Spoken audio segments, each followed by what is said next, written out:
to Scribble Talk, a podcast for bid and proposal professionals. My name is Bhaskar Sundaram, and with my co-host Ashley Case, we will be sitting down with our industry veterans to share their stories, discuss their career, and learn how to make an impact in the industry. Today's guest is Mark Taylor. Mark is Managing Director and founder member of Shipley UK. Having studied electronic engineering with medical electronics, Mark embarked on a generalist journey spanning 15 years in medical equipment manufacturing, aerospace, and defense. He held roles in production engineering, design engineering, engineering consultancy, and business winning.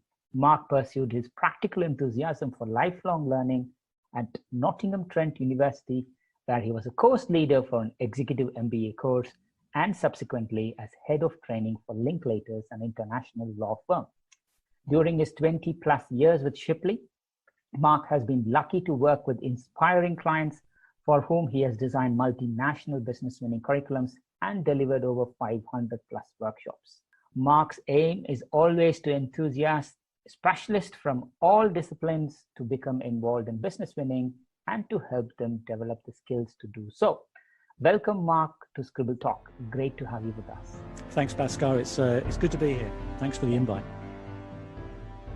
It's a pleasure, Mark. Mark, let's go back to the very beginning. Where were you born? And let's talk about your high school and education. Sure. So I was born in Barnstable in North Devon, but very quickly I ended up living in Bermondsey in South London. So I spent my formative years in Bermondsey, just near Tower Bridge. So that's where I'm from. And you did your high school and education around the same area, Mark?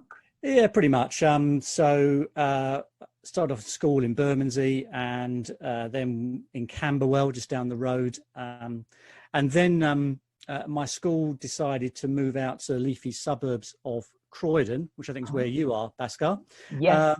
So I ended up sort of commuting from Bermondsey to Croydon, which for people who don't know it involved a train journey of about 45 minutes. So yeah, but I stayed in Bermondsey. I think the journey is still the same, Mark. Is it? Yeah, because that part is not connected. The southeast and South London is not directly connected, so you still need to touch London Bridge to come back to Croydon. Yeah, it wasn't quite steam trains when I was a youngster, but they weren't much faster. Oh wow, that would have been an amazing experience. Steam trains. Well, I say that they weren't steam, but they may as well have been because they were so slow. That's nice. So schooling in Croydon, is it? Which year did you study until here? Oh, crikey. So I would have been in Croydon. Well, I left my school in Croydon in 1980. So okay. That's why I left Croydon. So a long time ago. Got you. From then on, Nottingham Trent University. Oh, sorry, where did you do your engineering? So from there I went to the University of Kent at Canterbury in Kent. So that's where I studied, as you quite rightly said, electronic engineering with medical electronics. The idea being that I would then go into the NHS to be a sort of biomedical engineer. That was the master plan. And was the master plan on track, or you managed to do something No, else? It didn't work at all, Bhaskar, because when I graduated in medical electronics, nobody really, no employer really knew what I was, because I'd done like an engineering degree with parts of a medical degree, and the NHS was in no position to recruit people like me. So very, very bizarrely, I ended up in the defense sector, of all things. That was simply because as part of my degree, I had studied safety. I'd studied how to make systems safe. So when I got randomly talking to some people in the defense sector, they said, well, that's exactly what we need. We need people to be system safety engineers. So ironically, I went from thinking about a career in the NHS to ending up in a career in the defence sector, which you've mentioned. So, yeah, best laid plans and all that don't quite work out, but it's been a good journey. I've enjoyed it.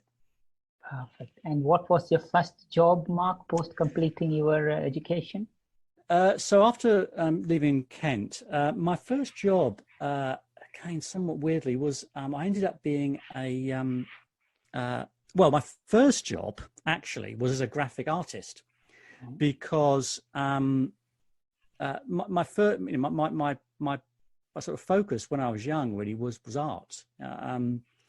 Bizarrely, the Inner London Education Authority, when I was very young, declared me to be a child prodigy at art. And so, which was like bizarre. My parents were like, "What does that mean?"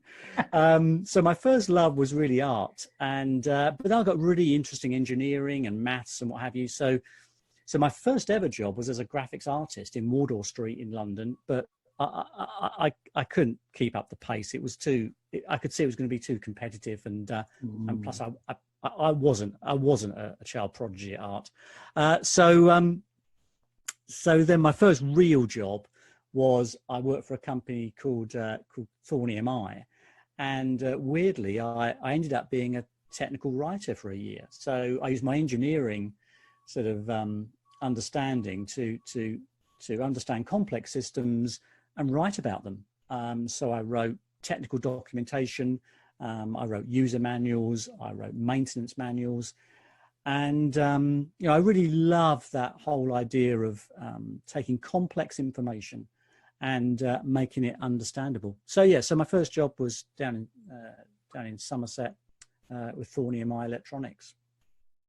Wow. And did you continue in the same direction for 15 years there, Mark? How does it work? No, what happened, my time in jobs has been like a mathematical sort of geometric progression. So it's like 1 year, 2 years, 4 years, 8 years. Shipley should have been 16, so it's 20. So I've overstayed my welcome a bit. But so I was only with Thorn EMI for about a year. Then very quickly, I then went into, I got a job in the medical sector. So I ended up being a production engineer at a company called Corning Diagnostics up in Suffolk in the sort of Midlands of the UK, and did that for a couple of years. So that was both production engineering and some design engineering, electronics. They were blood analyzers. So I moved from that. Then I went back to defence. I worked for a while at GC. And then I went to a company called Aerosystems International, where I met Tony Birch. So yeah, my early career, I changed jobs and even roles a lot, and I enjoyed that.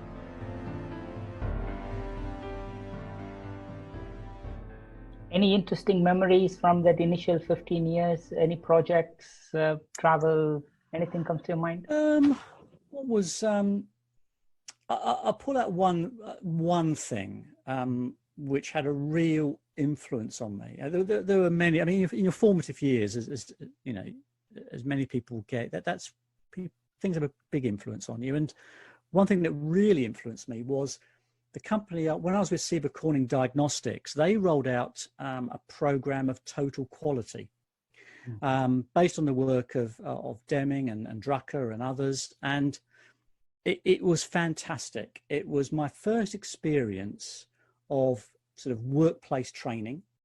It was my first experience of a company trying to improve how they performed by an inclusive program with their employees and their staff, and it was incredibly engaging.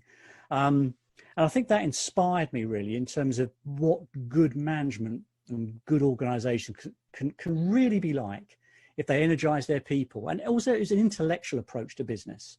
So that total quality initiative really influenced me in how I thought about business and how I thought about engineering and the blend of all of that. Yeah, so that really influenced me. Oh, that sounds amazing. So from then on, moving into Nottingham Trent University, how did that happen, Mark? And how was it? Well, again, that was well, in terms of things that have influenced me of my career. I mean, there's been lots of people, clearly, but what's also influenced me is books. I love books about business and books about how you organise people. So early in my career, I read a book by Tom Peters, and it was called Liberation Management. And this would have been the early 90s, okay? And Tom Peters, if anyone gets a chance to check out his stuff, it's fantastic. And Tom Peters, one thing he talked about was the idea of a portfolio career. His attitude was, right, if you're really, really enjoying what you do now, change. Immediately do something different. Take yourself right out your comfort zone because you're clearly too comfortable. Once you've got to a point of mastery, stop, go and do something else. And so I fell for this. So I decided, right, I want to do something completely different. I was loving engineering, but I was really attracted by the idea of the intellectual approach to business. And I managed to get a job at Nottingham-Trent University running an MBA in legal practice. So suddenly I'd gone from engineering to academia, and I'd gone from engineering to the legal sector, and I found myself being course leader with all these incredibly talented people delivering the course. My role was, I was called course leader, but I was responsible really for the administration of the course, but also I was responsible for the selling of it to partners in law firms around the UK. So I found myself completely out of my comfort zone. I was working with lawyers, I was working with academics. It was absolutely fantastic. I mean, and the caliber of the people I was working with were outstanding. And just the whole being in academia was great. I love that. So I did that for about 3 years, I think. So that was really very, very different. And another interesting spin from the Tom Peters philosophy, you moved from there to become the head of training for Linklaters. I think that looks like a nice progression from what you've been doing in sort of. It was Linklaters sponsored people on the MBA, senior people, and they just I spoke to them and they said, look, you've been talking about this stuff long enough. Why don't you come and try and do it for real in a real law firm? And that really was that was another sort of jump out of a comfort zone, because suddenly I found myself in a real law firm in the city of London, surrounded by young lawyers. I was head of training, but I wasn't a lawyer. That was incredible. Really, really challenging and demanding. And I was commuting into London. It was an incredible time. I mean, I have to say, I'd never earned so much money in my life. I couldn't believe it. I was earning more money than I could spend. It was fantastic. I was still relatively young, and it was a really high-paced context. Learnt shed loads, but it was never sustainable for me. It was just so full on. But yeah, great experience. That's brilliant.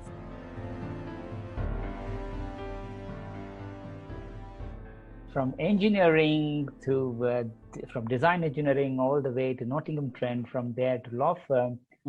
How did you meet Tony? When did you meet Tony? How did the journey to Shipley? Yeah, so that was what happened there was during my sort of second career, maybe in aerospace and defence. I worked for a company called Aerosystems International, who were a joint venture, and that was down in Yeovil in Somerset, and I was a managing consultant there, doing engineering consultancy, and Tony was I think the commercial director at the time. So that would have been about 89. So I met Tony there. We didn't really work together closely, but he was around and I knew him. And then when I went on my sort of random journey around different sectors, there was a point when I was at the Nottingham-Trent when Tony contacted me, and by then he had founded Shipley UK, and we got talking, and Tony just said, we kept talking. I went to the law firm. I stuck it there for about a year, I think a year and a bit. I knew there was time for change. And Tony said, did I fancy joining him in Shipley UK? And I remembered my first ever Shipley workshop, which was in 1993, with a gentleman called Larry Newman, who I know you've interviewed. And so I remembered Shipley, and that was a revelation, that workshop that Larry delivered in a sports hall in Yeovil to about, I'm going to say 70 people. And that workshop was just a fantastic blend of science and art. You know, it just did everything for me, because I guess, you know, for me, what I've always been fascinated by is people, pictures and patterns. You know, I love working with people. I love presenting stuff visually, and I look for patterns in terms of how you can join things together and look at the bigger picture. And the Shipley workshop did all that for me. So I remembered that. Tony approached me. I said, fantastic. Of course, I'd had a lot of experience then in training delivery, training design, training management, and consulting. So then I joined Shipley, and that would have been in 1999.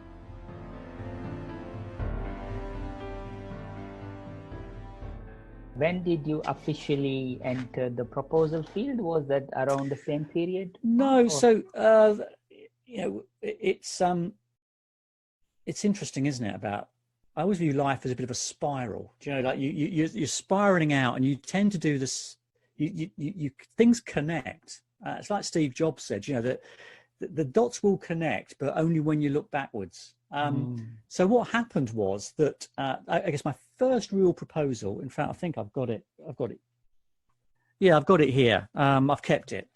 So this is a proposal written in 1990 for Westland Helicopters, and it was a proposal to do a hazard assessment, and it was done on Apple Mac. And let me tell you, in 1990, there weren't many defence companies in the UK using Apple Macintoshes. So I'm looking at the proposal now. It's got visuals, it's got graphics. I remember at the time, Western Helicopters were just like, how did you do that? How did you know, we almost won the work because the proposal just looked amazing. They'd never seen anything like it. Of course, you know, it's common parlance now. But yeah, so 1990 was my first sort of experience of writing a proposal, and then since then I just did all bits and bobs. Wherever I went, whether it was the university or the law firm, I always took that Shipley thinking with me in terms of how you present.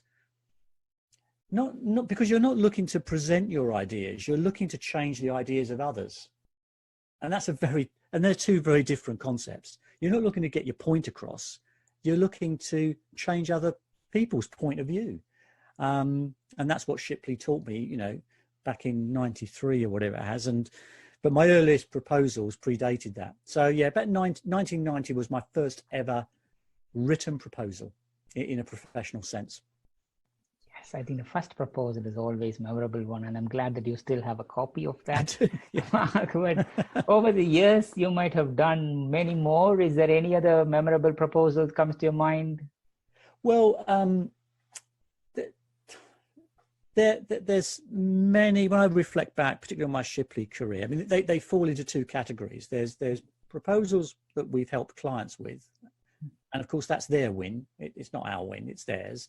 And you know, if we've helped them in a small way, fantastic. And the other category of proposals is where we've pitched for work for Shipley, and I can think of major clients now, which I won't name on this podcast, but you know, over the years there's been so many clients where we've won some work and then they've stayed with us for like 15 years, 10 years, whatever, and they're the best proposals, the ones where you look back and you think, yeah, that was really sustainable business and you've built a great relationship. The ones that stand the test of time. Brilliant. And what you're well known for is that 500 plus workshops, Mark. So, and Yeah, you I love already, training. Yeah, yeah, I love it. I love it. It goes back to that, the people, pictures, and patterns. Really, that again, training for me is you're working with people, you're using pictures to get ideas across. You're trying to help people see the patterns, and also it also links back to my love of art because it's performance art. You're trying to create, and what's cool about training is it's not your workshop. It's their workshop, and you're sort of co-creating something. Yeah, it's an event. It will never happen again. It will never happen again. It was that room with those people at that time, and it's unique. And I love that. And there's nothing better for me when training. When I stop talking, and others start creating the workshop. It's like performance art. It's fantastic. Yeah. So I've done quite a few workshops and internationally, and that's what has kept Shipley alive and interesting for me, is that diversity. Because I'm a real believer that business is, if it's done right, it is a force for good. It can be inclusive, it can liberate people. So yeah, I've really, the training is all part of that. any training workshop that started well, but somewhere in between you had a problem, or it started bad but ended up as a perfect thing. Any experiences like that? That's a really good question. I'm sure there were over the years many that had their tricky moments, and I think that might be probably the best workshops, the ones where you do have some difficult moments, because that probably means that people are really engaging and testing what you're saying. And I can remember over the years, well, it's interesting. I mean, you're looking to change people's minds, and if they agree with every single thing you say immediately, then you're probably not changing their minds. So over the years, there's been many workshops where there's been a frank exchange of views, and a lot of the time they've changed my mind. I'm pretty confident over the years I've learned more from my clients than they've learned from me. I'm confident of that, because I like to think often what I'm doing is I'm just giving them a structure for them to reflect on their own experience, combine it with some Shipley best practice and some of my experiences, and you learn together. So yeah, difficult workshops are often the best, assuming they come good in the end, and invariably they do. That's a nice one.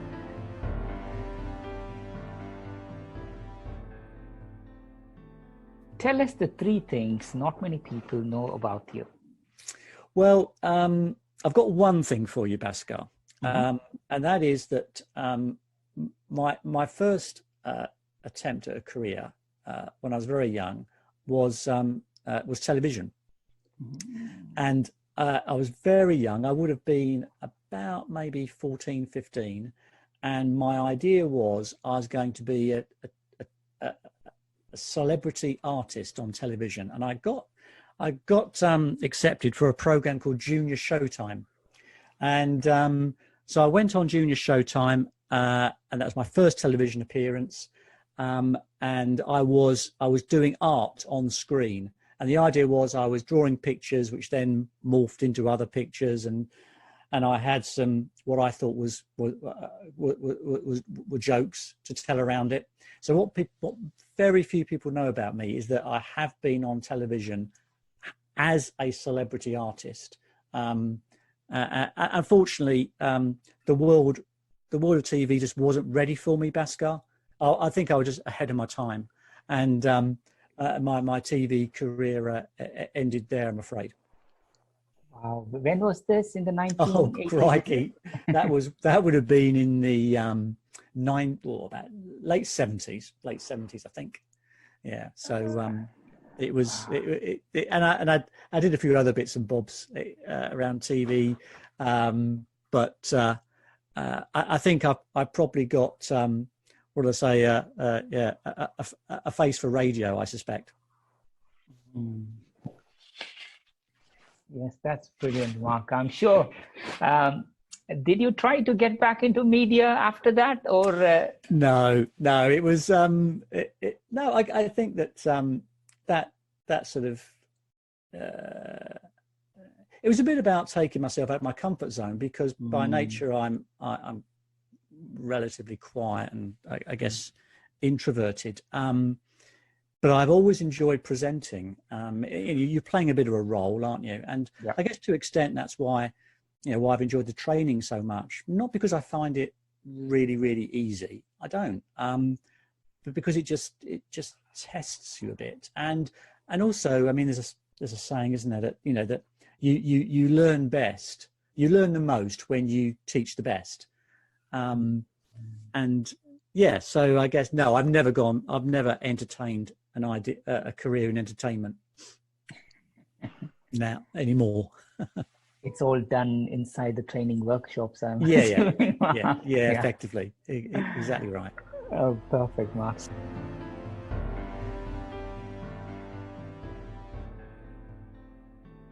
Let's talk about your hobbies and interests then, Mark. Share us some of your hobbies and interests. Yeah, so I guess the first thing I say, I don't have a lot of time at the moment for hobbies and interests, and what with family and work. So I guess, but art is still a big thing for me, and I love all types of art. Most recently, I had the rare luxury that I got hold of an iPad Pro with the Apple Pencil, and I'm doing a lot of drawing and sketching on that iPad Pro, and I absolutely love it. I haven't got time really to sort of set up all my drawing stuff and painting, what have you, but I can use the iPad Pro real quick, draw some quick pictures, and it's just beautiful. So so I love that. That's probably my main interest, really, is drawing and designing. Other interests, I still love music. My son is desperately tries now to educate me in what he thinks is good music, because our tastes vary a bit. I think I'm probably stuck in soul music and disco of the late 80s. So yeah, but art is my primary interest, and I hope to get more time to do that in the future. That's brilliant, Mark. And which 1980s music artist do you rate as a perfect 10, and what's in your playlist, Mark? Crikey.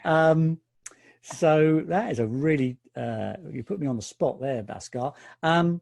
You know what? It's interesting. The reason I like that music, and soul music in particular, and R&B, is that the genre I like is it's positive music. It's uplifting. So for example, bands like Earth, Wind and Fire. I absolutely love Earth, Wind and Fire. But right up to more modern R&B. I listen to a London radio station based in I think they're in Bromley, called My Soul Radio, and that's like modern soul music. So their playlist is my playlist, actually, Bhaskar. I recommend it to anyone who wants a bit of positivity in their world. Got you. And in the 1980s, what was the song that you used to listen all the time during the good old days? Well, it would have been well, not quite the 80s, but sort of like late 70s. It would have been Earth, Wind and Fire, and it would have been a song called September, which I still return to even now, particularly in September. But yeah, Earth, Wind and Fire, I guess, was my go-to band. What memories does it bring back to you, Mark, whenever you listen to that song? I think it brings back memories of what does it bring back? Well, at that time, when I was growing up, it brings back memories of like school discos, cars that were breaking down all the time. Just a lot of sort of very culturally specific things about my time growing up in Bermondsey. That's what it brings back, which probably lost in a wider audience, Bhaskar, I suspect. But you know what it's like. You people from a certain place in a certain time, you've got very specific memories about what was important to you at that time, and which like crystallize it. So yeah, but it brings back discos and cars, basically. That's perfect. And looking back into arts, Renaissance, you have been avid interest in Renaissance painting.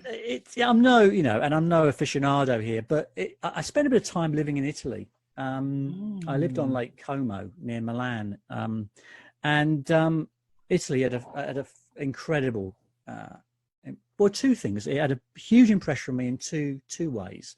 Number one, when I was younger at school, we were taught about the Romans up the yin yang.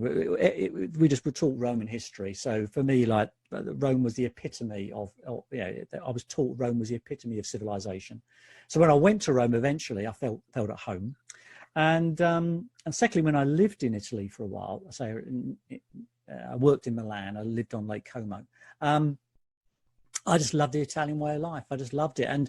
And I so going back to your question about Renaissance art, for example, I had the incredible opportunity to go and see The Last Supper, the painting The Last Supper by Leonardo da Vinci. And Leonardo da Vinci had always been a hero of mine because of that mix of engineering and art and being that classic, Renaissance man. So just to see The Last Supper, the painting, and see it for real, it's an emotional experience.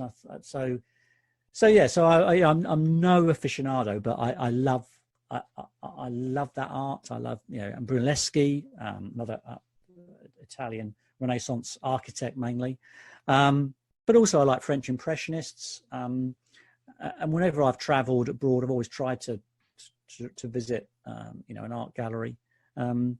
So don't spend as much time on it now as I'd like, but certainly something I'd like to spend more time on in the future. Perfect. And if you could take a credit of one of the arts as yours, which famous art piece would you say, that's my favorite? Wow. So many to choose from. I've mentioned The Last Supper. That is an incredible picture, which of course is extremely well known. But there's other pieces of art. Picasso. No. I'm going to mention the most recently. I went to Amsterdam and had a great opportunity to go to the Van Gogh Museum, and that rekindled my love of Van Gogh. So some of his paintings, the sunflowers, the crows in a field, those are really incredible pictures. So I think I like change. So my views are always changing a bit. But at the moment, I'm going to say, Van Gogh is probably my favourite artist, and I would choose probably sunflowers to go for, or maybe the picture of his chair in his room. That's a cool picture as well. Too many to choose from, Bhaskar. But don't make me narrow it down. That's good, Bob. So you have been an Apple convert from 1986, Mark. That's like 35 years. Yeah. So it's and I don't say I'm right now I'm speaking to you on a Windows PC, but so I'm not a zealot in that regard. But I've always appreciated the design approach of Apple.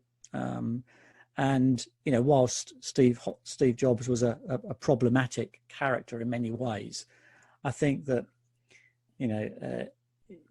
he had a vision, and he had a way of articulating what he was trying to do that was really powerful. I think there's an old saying that Steve Jobs would never have worked for Steve Jobs. I think he was a nightmare to work for, but nonetheless he was I'm sure he was inspirational. And, you know, to the extent that he did a commencement speech at Stanford, I think in 2005. And I've listened to that many times, and I'd recommend it to anyone. It is a fantastic speech. He tells 3 stories. And I turned that speech into a little infographic, which I've got on my wall, actually, in my office.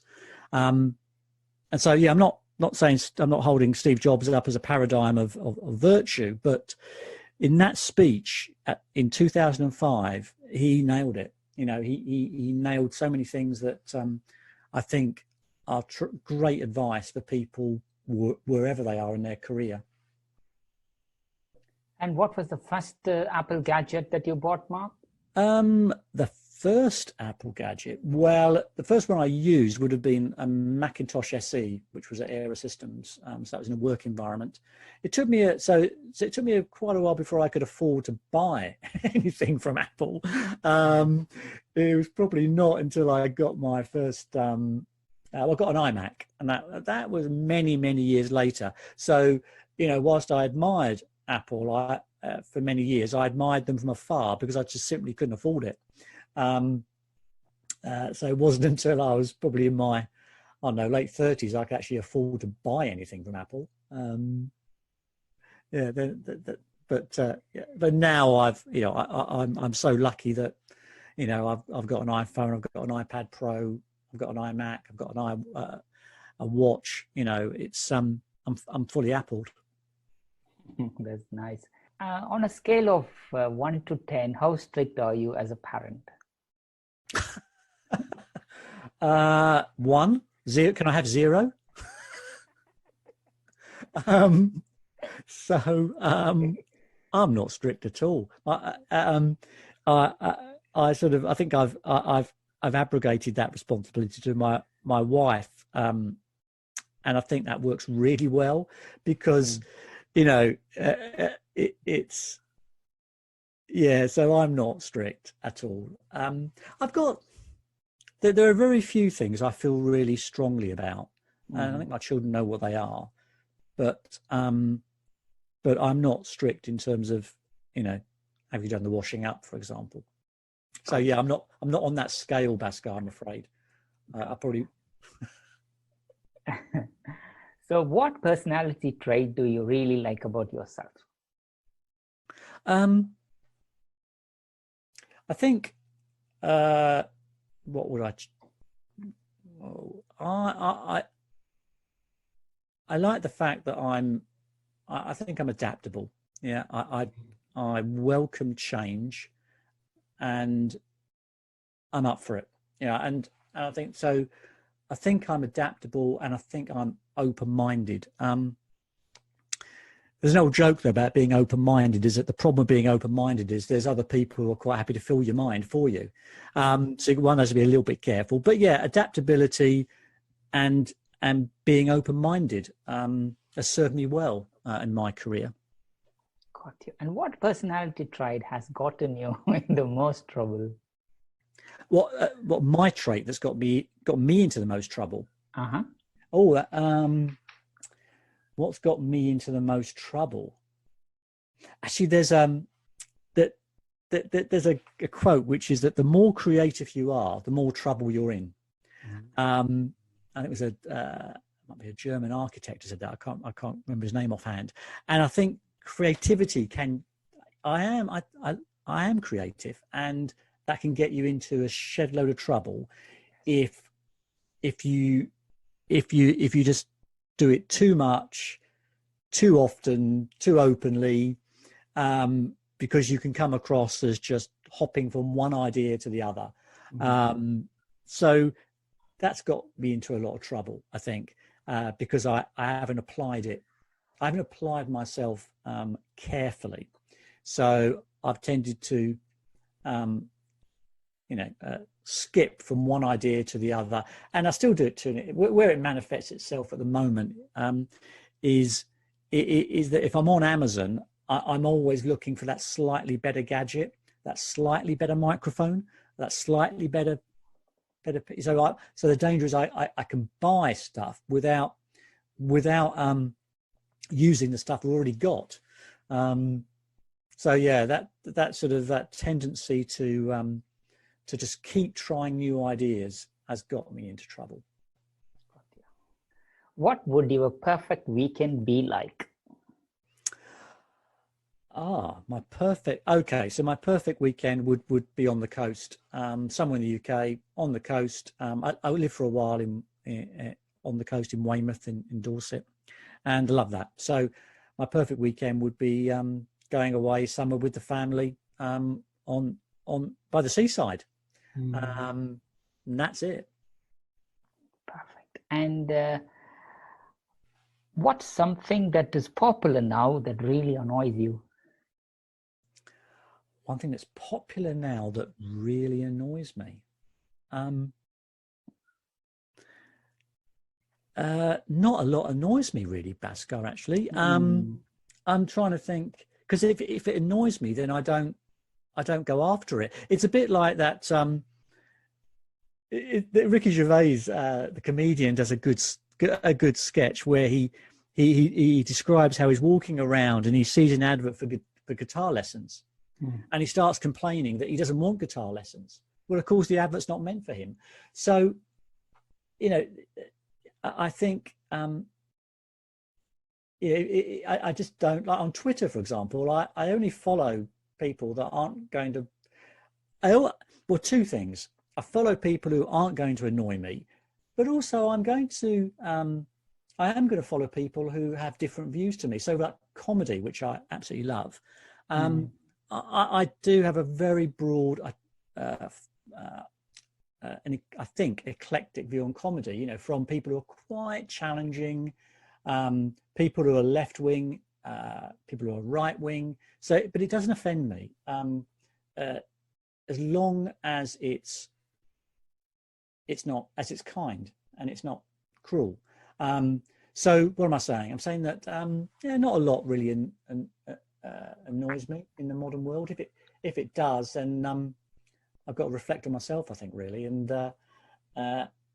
think about why is it irritating me. Got you. So what's something that made you laugh or smile recently? Oh, crikey. All sorts of things. I love collecting quotes, so that I use in workshops or presentations. So lots of things there that just make me smile. Poetry makes me smile a lot.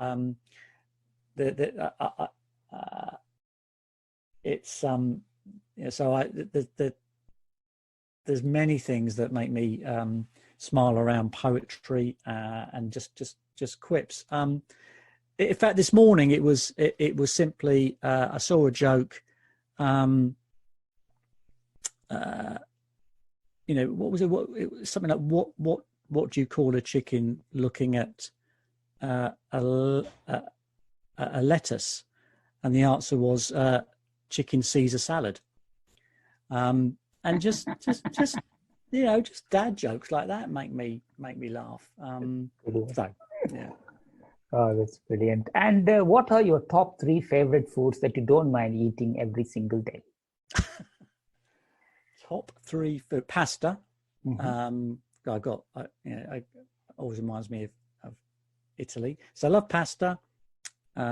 Pasta, porridge. And I've got to think of one more thing beginning with P, haven't I? Pasta, porridge, and peanuts. I love nuts, mixed nuts. I do eat them every day. There you go. Pasta, porridge, and peanuts. That's nice. All these.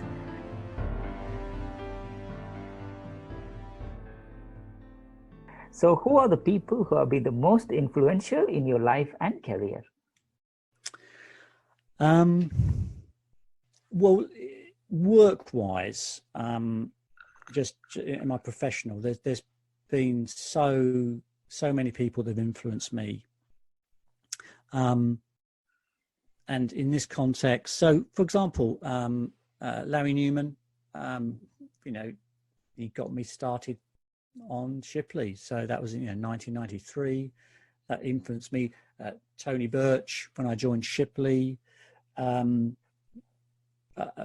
influenced me hugely in terms of all sorts of aspects of how you operate and how what Shipley's about. Over the years, I've had fantastic clients. I mean, I think you've interviewed, well, for example, Margaret Helserbeck, you interviewed, I think, Pascal. Yeah. Fantastic. Then Margaret's an example of someone very creative, very open-minded, often, swimming upstream a bit. When I met Margaret, she was a lone woman in pretty much a male-dominated industry. She was an American, and yet she didn't let any of that faze her. Incredible. Margaret's really inspirational. So she really taught me a lot. And then other clients, there's a guy called Alan Cox who I work with a lot, who again, just a bit of a maverick and just and those sorts of people. One great bit of advice I had early in my career, I never really followed it very well. Well, I did yes and no, was someone said to me, Mark, don't choose your job, don't choose your career, don't choose a salary, choose your boss.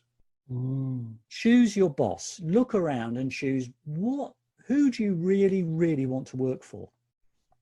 Because that will serve you in much greater stead. Because if you work for someone who coaches you and allows you to be you're going to love it. So when I name those people, including clients, they're people that you can just hang on to their coattails and just learn so much. And grow with them. So, the people I've named they spring to mind professionally in terms of influence me. And I'd say again that books have influenced me hugely. Because I read way too many management books, and I have over the years, not just Tom Peters, and they've influenced me. And then I've been able to.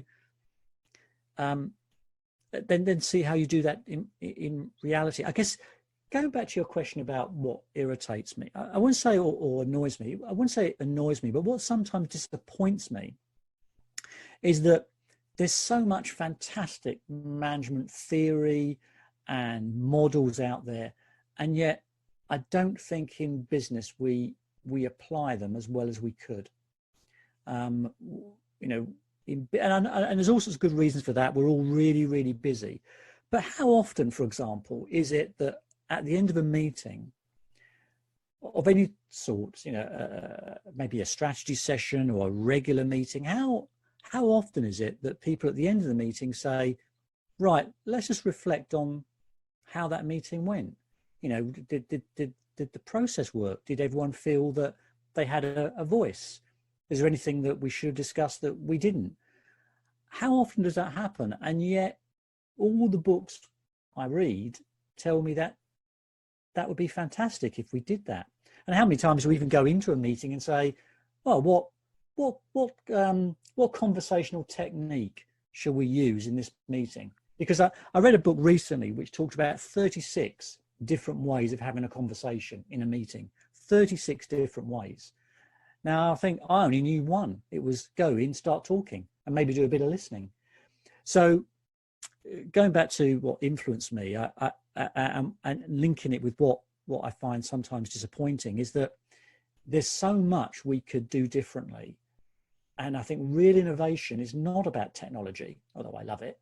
Real innovation is innovating how we interact, how we behave, how we make things inclusive and liberating. That's real innovation. The technology, well, yeah, okay, whatever.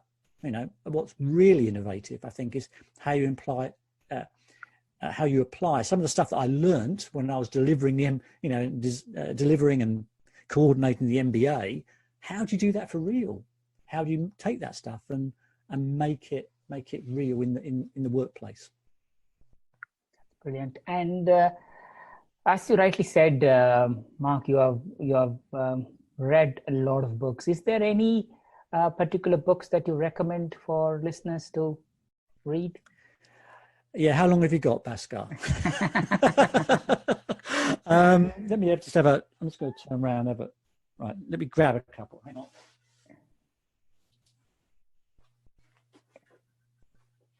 So let me have a look. I've got a pile here of things that I'm right. So this is a book I'm going to recommend to anyone who is interested in sales, but is not a salesman or salesperson and doesn't want to be. It's a book called To Sell Is Human. It's by Daniel Pink, and I really recommend Daniel Pink. Check out his YouTube stuff. But this book, To Sell Is Human, and the byline is The Surprising Truth About Persuading, Convincing, and Influencing Others. And the great thing about this book is it just talks about how sales is just, it's about human communication. It's a fantastic book. And what's really good is that every chapter has got a little experiment that you can do yourself.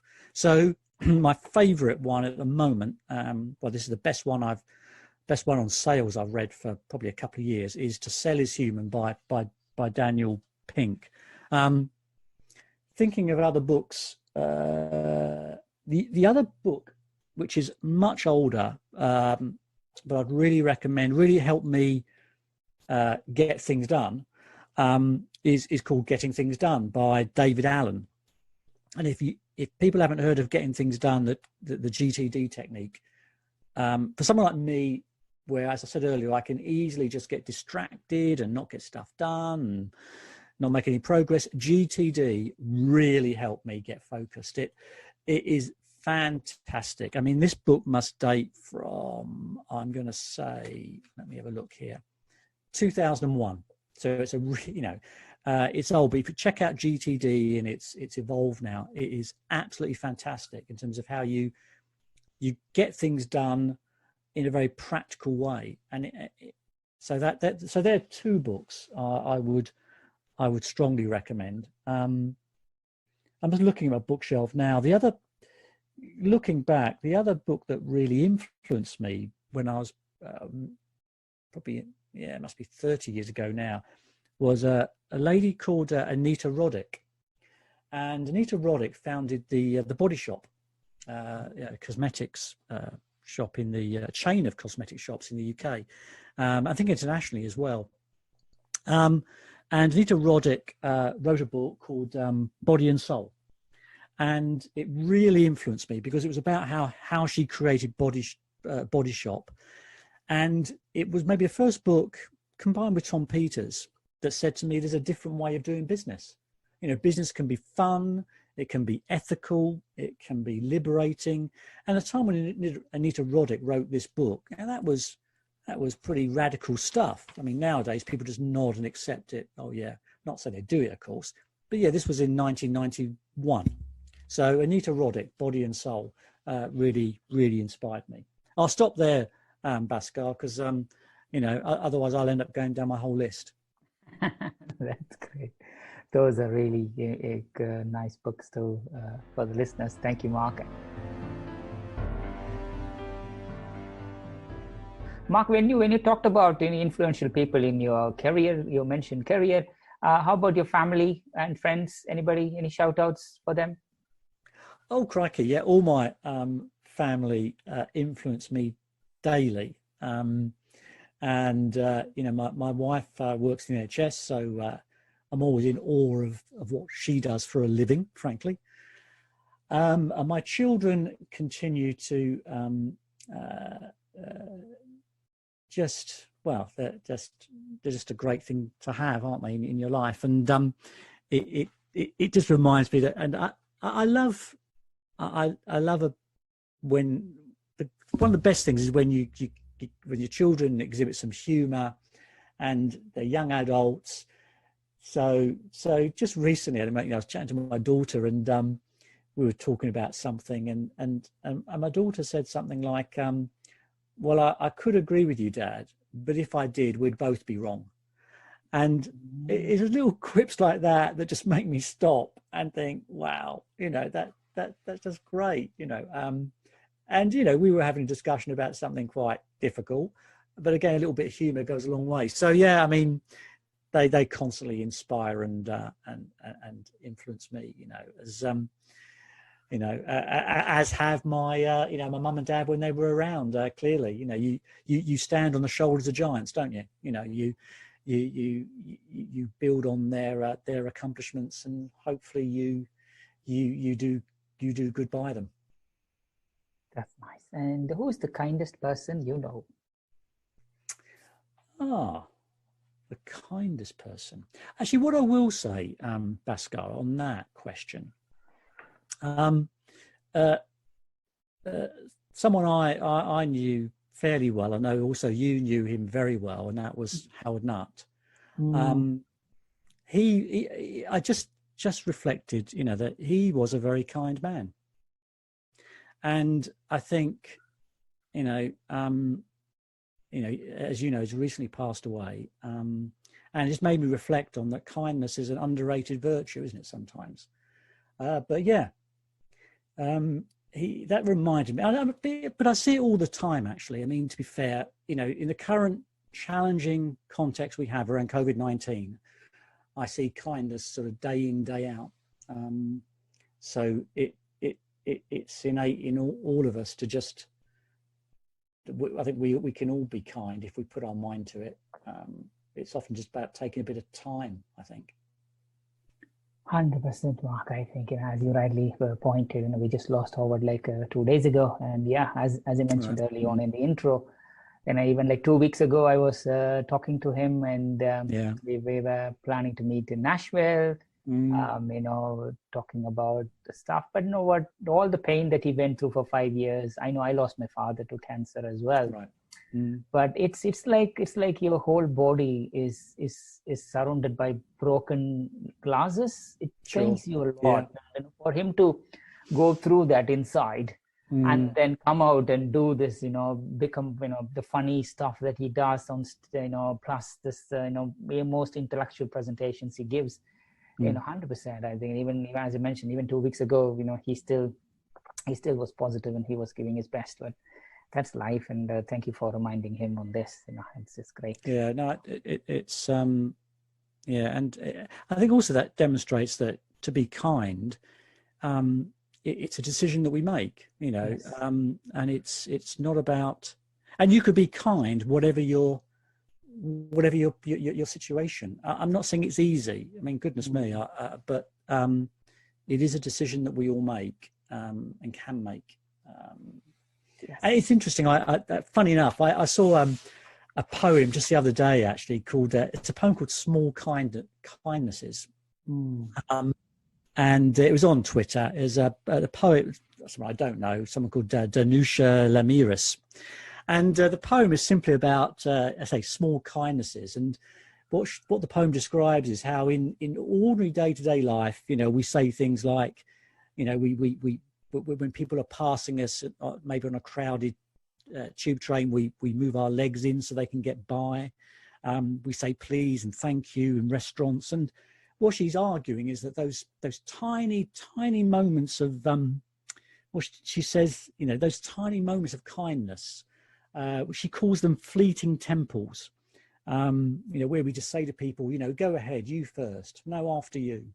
And I think kindness is perhaps most powerful in that sort of context. It's not about those big, generous gestures, that sometimes you can think of being made for public consumption. I think it's about that, just being kind, to people as you interact with them on a daily basis. So true, Mark. So true. So, Mark, what's one kind or thoughtful thing someone did to you recently? Oh, let me think. Recently, I think it's again, it's small things. It's like it's just, my wife bringing me a cup of tea. It's like my colleague, one of my colleagues, Paul Deaton, had a call with him today, And I'd forgotten to send him the invite for the call. I'd forgotten to brief him on what the call was about. I hadn't checked with him that he had all the stuff he needed. And Paul, rather than sort of give me a difficult time about, well, Mark, I don't know what on earth is going on here. Paul just was kind and said, okay, fine. What's going on and what do I need to know? And he just went with it. And I think it's just little things like that, Pascal, that just make life a little bit, make life doable. 100%, Mark. And Paul is amazing. I've met Paul a few times. Yeah, he's great to work with. Yeah. Yes, that's and you're true. These days, especially lockdown for 4.5 months, not going anywhere, the social connections that we miss. We do miss a lot of things. Even there was a workshop which I did recently. I forgot to invite the whole attendees who paid to be on the workshop. So and they were very kind. Two of them were very kind and said, what, it's fine. There is no hurry. We will do the next one. So all these little things, you're right. We all can only do what we can do. Sometimes you're overwhelmed, and the person around us just needs to, keep us going. That's yeah. And I think also, perhaps the biggest kindness you can do people is just to just to listen to them. That's probably and just maybe acknowledge them. What's one thing you wish you had known when you began your career? Yeah, well, as I've said, I've had a number of different careers, and hopefully I'll have a couple more. But I think what I'd wish I'd known or understood more, I think, is about being yourself. Well, two things: choosing your boss and being yourself. Just expressing yourself, and not worrying about that, because it's funny enough. It's something actually my mum sort of encapsulated when she was alive, but clearly when she was alive. But when I was very young, I didn't really appreciate what she was saying, but she had a saying that was that something along the lines of, you can only do your best, and if your best isn't good enough, then you'd best go somewhere else. And what she meant, I think, was that it's just do your best, and be yourself, and you'll make progress. Don't just do what other people expect you to do. We're all trying to answer questions in life, but we've all got a different set of questions. So we don't all come up with the same answers. That's beautiful, Mark, 100%. And what advice, I know you already shared a little bit, but just to confirm, what advice would you give someone wanting to pursue a career similar to yours? What I would suggest, the world is changing. The only thing that's what's getting faster is change, isn't it? And my advice would be that what's worked well for me is that willingness to try different things, and that willingness, I think, to let go of stuff, and that gets really more and more difficult as you get older, to let go of something you're good at, perhaps.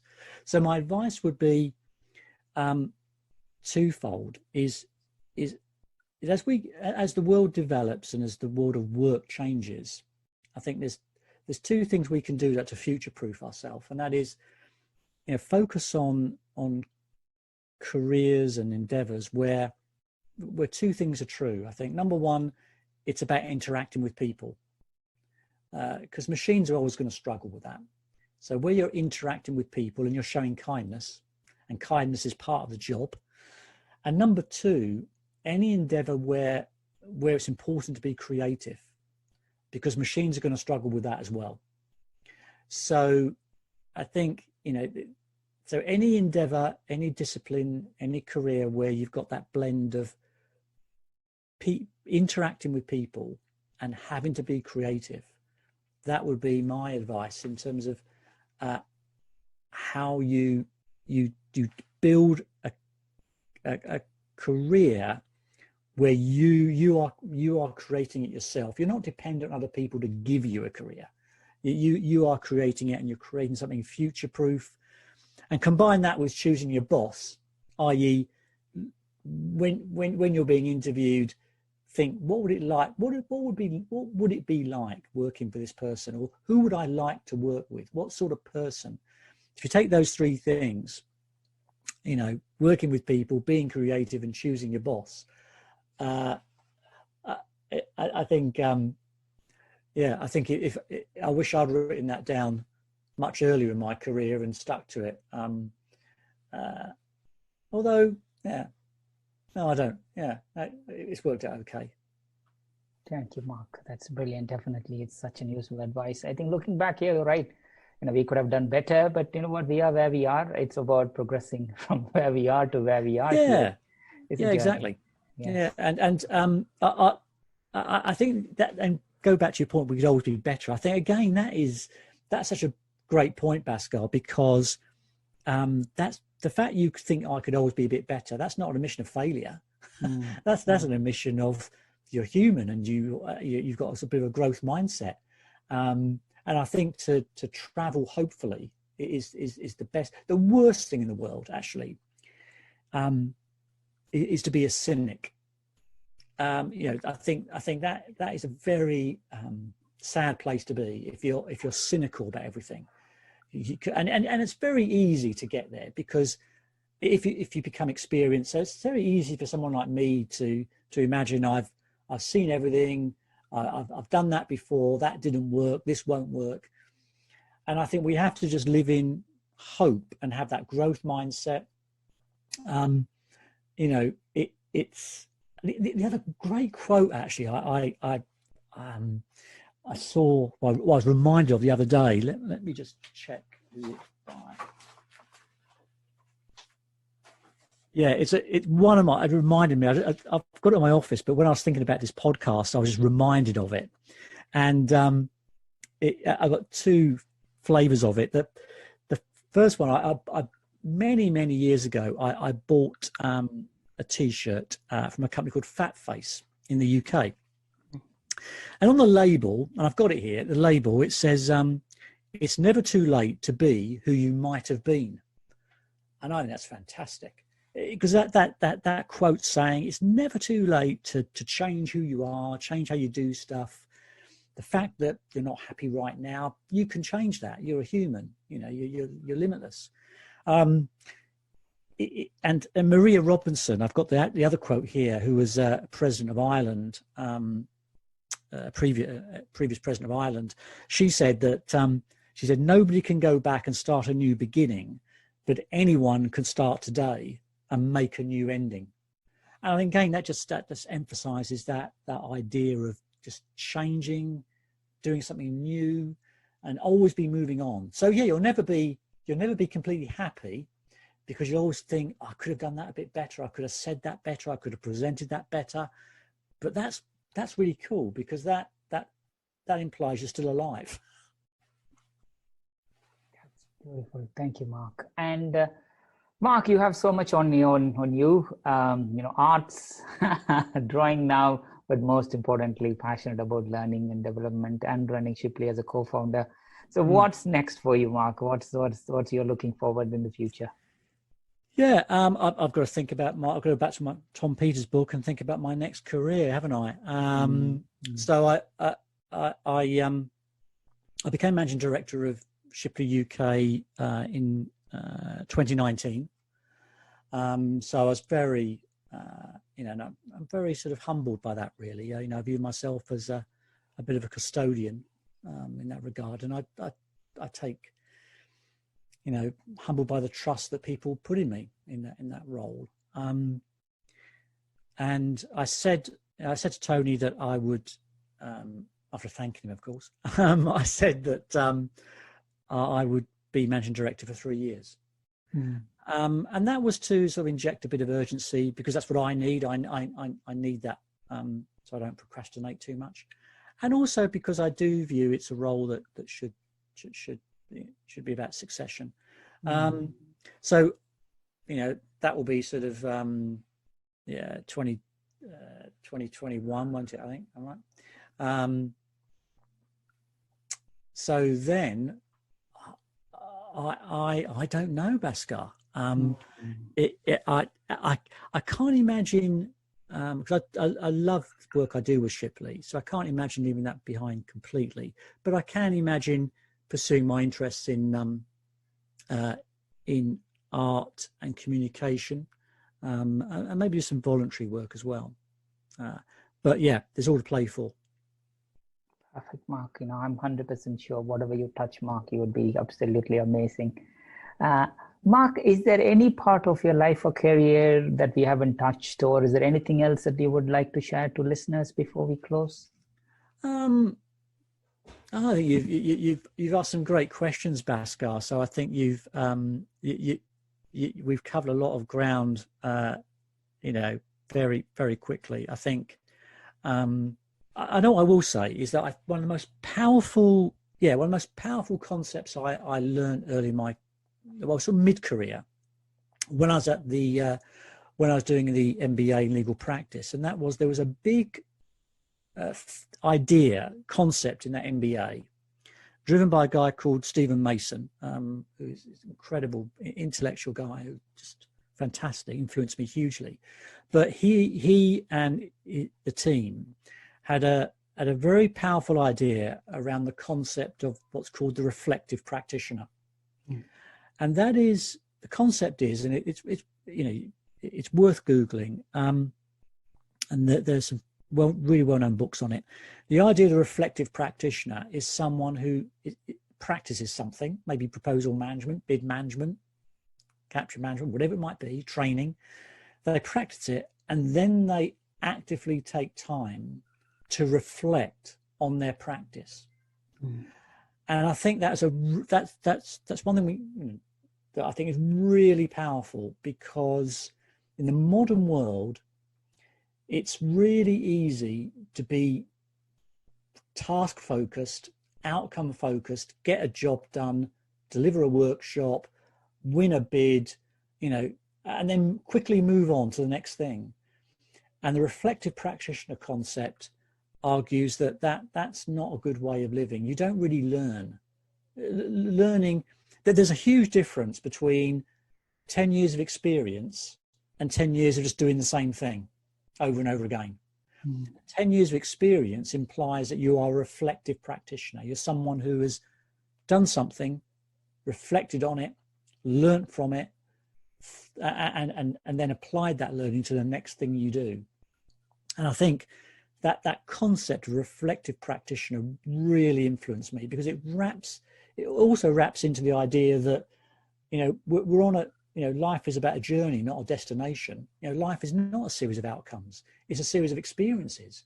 And, you know, to quote a well-known album, it's about, you know, be here now. You know, be here now and reflect on what's happened. So yeah, the reflective practitioner is one concept I'd really commend to people in their career, is to really take time out to reflect on what they've done, and